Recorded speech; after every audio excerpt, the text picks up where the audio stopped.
Local TV stations are at a crossroads: adapt to digital or risk extinction.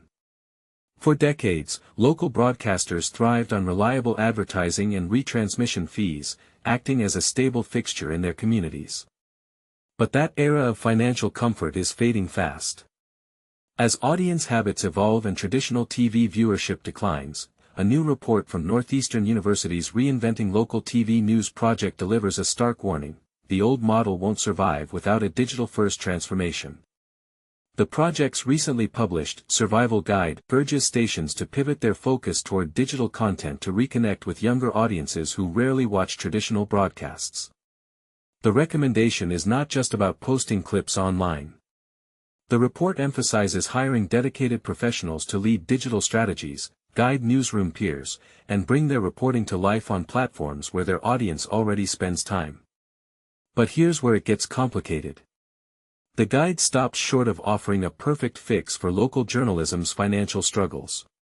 It openly acknowledges that the decades-long dependence on advertising revenue can no longer sustain most stations.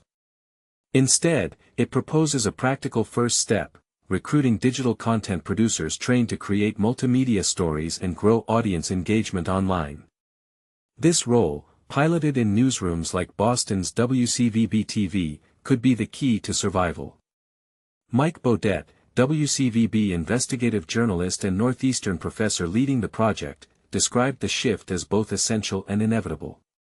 Video dominates how people consume information today. It's the language of the mobile generation, he explained. Beaudet sees this change as a leap of faith, yet a necessary one: evolve or lose the audience entirely. His message is clear: clinging to the past won't stop the decline, but adapting might open doors to a new, younger viewership. Now for the encouraging part.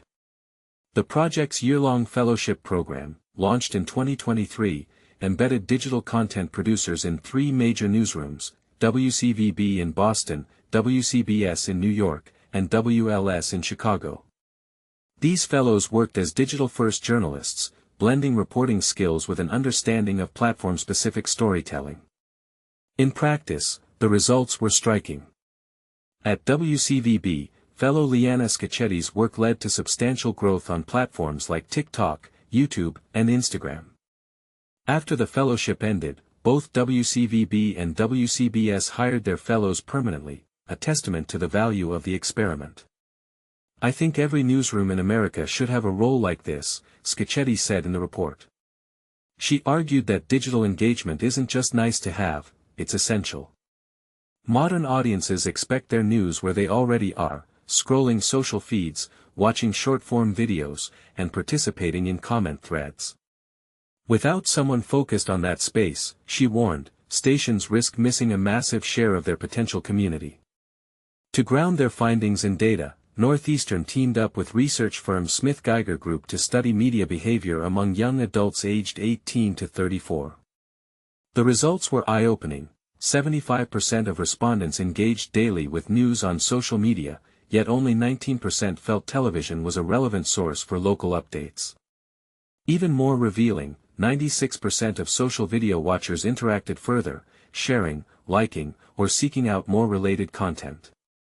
That means the desire for video news still exists, it's just happening off the traditional airwaves.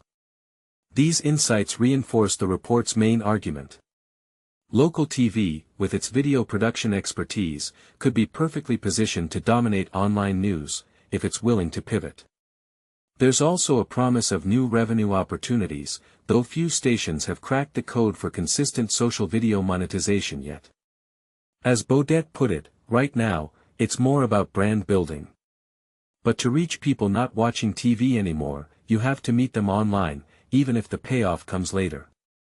But here's where caution enters the conversation. We've seen this digital chase before. Remember when media organizations poured resources into Facebook and Twitter, only to watch algorithms shift and traffic vanish overnight? Many worry that the same risks could repeat if local stations depend too heavily on social platforms for reach. Add to that the impact of AI-generated summaries from giants like Google, which further reduce direct news traffic, and the challenge becomes clear: the digital frontier offers opportunity, but also volatility. Meanwhile, local TV newsrooms face real strain. With shrinking ad revenues and cost-cutting measures from corporate owners, many veterans have been laid off or left the industry from burnout. The remaining staff often shoulder heavier responsibilities than ever before. Beaudet acknowledges this harsh reality: not every newsroom can easily add a new digital role. Still, he insists the investment is vital, not optional. At its core, this movement toward digital reinvention isn't just about survival, it's about purpose. Creating compelling, audience-first stories can reignite reporters' passion for storytelling beyond crime updates or political briefings. Local news remains one of the most trusted sources of information, and this pivot could revitalize how that trust is maintained in a digital age. Despite all the challenges, Beaudet said, this has to be a priority. If stations want to exist 10 years from now, they'll need to rebuild their structure around digital storytelling. The debate now falls to the audience, and the industry. Should local broadcasters prioritize social video and short-form content at the risk of spreading resources thin? Or is doubling down on traditional broadcasts still viable in an aging but loyal demographic? What do you think? Is digital transformation the salvation of local TV news, or a distraction from its core mission?